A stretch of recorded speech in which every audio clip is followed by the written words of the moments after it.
CII event पर PM Modi का संबोधन। पीएम मोदी ने सीआईआई के 125वीं वर्षगांठ पर आयोजित कार्यक्रम को संबोधित करते हुए देश की क्षमता और प्रतिभा पर पूरा भरोसा जताया। अभी आप सोच रहे होंगे कि सीआईआई क्या है, तो मैं आपको बता दूं, CII confederation of Indian industry, भारतीय उद्योग परिसंघ, यह भारत की एक गैर सरकारी संगठन है। यह भारत की औद्योगिक विकास प्रक्रिया में एक सक्रिय भूमिका निभाता है। इस संगठन का मुख्यालय दिल्ली में स्थित है। पीएम मोदी ने कहा, भारत फिर तरक्की के रास्ते पर वापस आएगा। उन्होंने कहा, मुझे भारत के इनोवेशन, टैलेंट, किसानों, उद्यमियों पर पूरा भरोसा है। मुझे यहाँ के इंडस्ट्री के लीडर्स पर भरोसा है।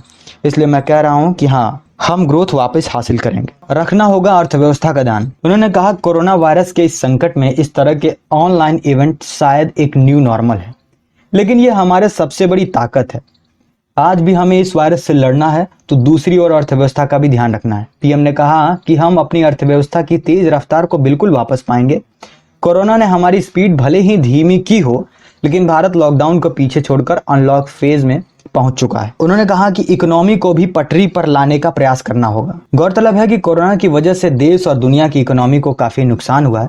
तमाम एजेंसियों ने आशंका जाहिर की है कि इस वित्त वर्ष में देश की जीडीपी 4 से 6% की गिरावट आ सकती है।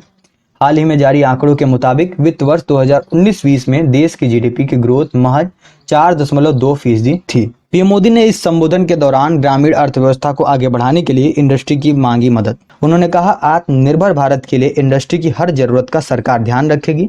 वहीं गांव के पास ही रोजगार के अवसर तैयार किए जा रहे हैं। इससे farm, pharma, food processing, fisheries व अनगिनत अवसर के द्वार खुले हैं। सरकार ने शहरों में प्रवासियों के लिए आवास उपलब्ध कराने के लिए जिस सेंट्रल स्कीम की घोषणा की है, उसमें भी आप सबकी भूमिका है। आत्मनिर्भर भारत के लिए आपकी हर आवश्यकता का ध्यान भारत सरकार रखेगी। आप हर सेक्टर का विस्तृत स्टडी करें। हम सब मिलकर आत्मनिर्भर भारत बनाएंगे। उन्होंने किसानों की बात करते हुए कहा कि अब किसान कहीं पर भी अपना फसल बेच सकता है। किसान कहीं भी कभी भी अपनी फसल को अपनी शर्तों पर बेच सकते हैं। पीएम मोदी ने कहा कि कोल सेक्टर को कई तरह के बंधन से मुक्त किया गया है। माइनिंग के नियमों को बदला गया है, जिससे लोगों को मदद मिलेगी। खबरों की लगातार अपडेट के लिए चैनल को लाइक, शेयर और सब्सक्राइब करें।